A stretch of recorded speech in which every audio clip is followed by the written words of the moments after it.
น้อยยินเสียงฟ้าห้องข้ามผู้พานมา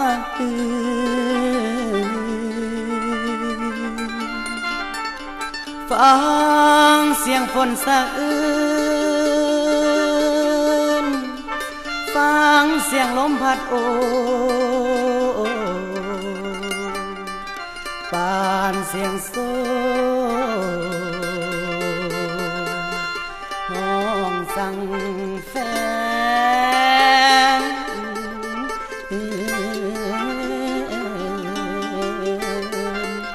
นั่นละนะ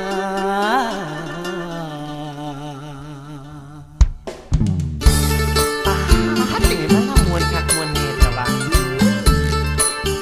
พี่เลี้ยวคันล่ำมวนปานนี้พี่น่าจะจ้างหนังมางั้นเด้อคือว่าจังสั่นเนาะเดี๋ยวมวนนะมวนแดนแผ่นดินอีสานอยู่ยังยืนนานแต่การทรมานแม่โป่งกอดแหวนไทยเท่าตัวคอยตัวเจ้าบ้านนา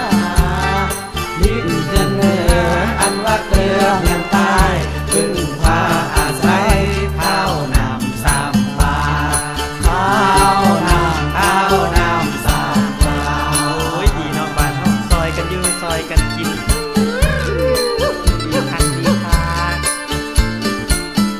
มวนซืนโฮแซวแม่นแล้วอีสานถึงถิ่นกันดานแห่งโคยโลยลายแต่ใจของคนมอมนมอมอ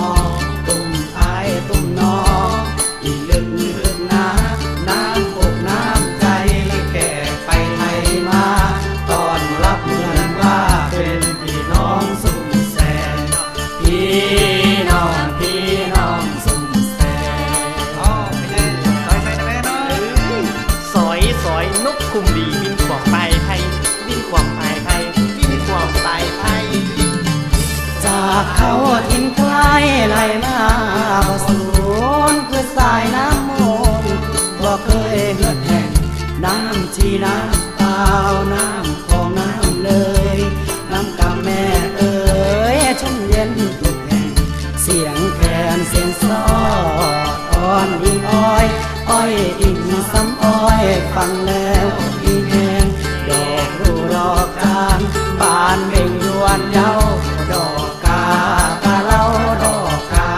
สะแดงบ้านเฮาเมืองเฮาแต่เก่าแต่ก่อนเป็นตาอ่อนซ้อนและอยู่ดีดี โอ้ยความคิดเด็กก็ใครจะให้มี